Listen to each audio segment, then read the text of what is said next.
Bernadine C. Maasen was born on October 19, 1915 in Loose Creek, Missouri. Born to Adolph and Clara Maasen, Bernadine lived in a small house with her three siblings. By the time she was just 4 years old, her mother tragically passed away from pulmonary convulsions. To fill the role of her mother, Bernadine's father hired a servant by the name of Gertrude.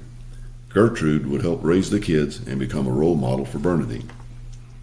By the time Bernadine was 16 years old, she had fallen in love with August Jagers, a 24-year-old from her hometown. The two had met at a school dance and didn't hesitate to think about marriage. But the growing economic turmoil and farming conditions would put their plan on hold. Despite the growing prosperity throughout the country during the 1920s, farmers did not share in the wealth. The dry conditions and overproduction of food caused a drop in prices for crops. It became a challenge for farmers to make a profit, including August. By 1929, the stock market would crash and thousands would lose their life savings, including Bernadine.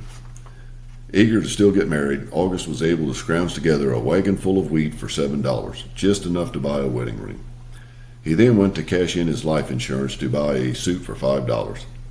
At just the age of 17, Bernadine and August tied the knot on January 25, 1933. These challenges would just be the beginning of a long depression for the newlyweds. After their wedding, Bernadine moved into the two-story house built by August's father. The small house sat on 97 acres of land in the town of Loose Creek, Missouri. Because money was tight, the two did everything they could to live off the land. Bernadine spent most of 1933 tending to her garden and preparing for the birth of her first son, Harry. Harry, along with his other siblings, Alvina and Harold, would all be born in the cellar of the small farmhouse. Alvina Jagers would be born on April 1, 1937. Alvina would go on to marry Charles Matthews. The two would have a child by the name of Christopher Matthews, who himself would get married and have a daughter by the name of Lauren Matthews. Bernadine often traveled to the local general store to trade her farm fresh eggs for items like flour, coffee, and sugar. Bernadine always had to walk because they did not have enough money to pay for gas. Oftentimes, Bernadine and August didn't have enough money or goods to trade to make ends meet. On several occasions, Bernadine had to buy things like clothes, shoes on credit. All money that was made in harvest often had to go to the repayment of this credit. Bernadine and August were unable to afford electricity, so they used kerosene lamps for light. No fridge meant that they had to preserve everything by canning or drying out in the cellar. Bernadine cooked everything on a wood stove and would keep it running during the night for heat.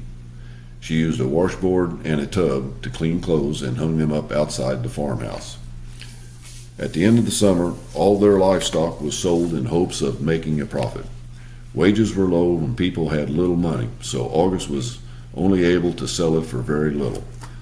Most of August's profit was spent towards gas for their 1927 Roadster car. Although Prohibition had been outlawed by 1933, it was still very taboo to make and sell your own whiskey. But August and Bernadine had a family to feed, and with very little money.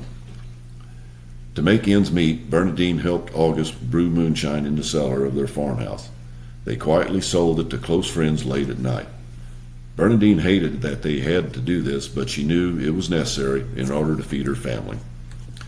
During the depths of the Depression, the morale of the nation was at an all-time low, including Bernadine and her husband.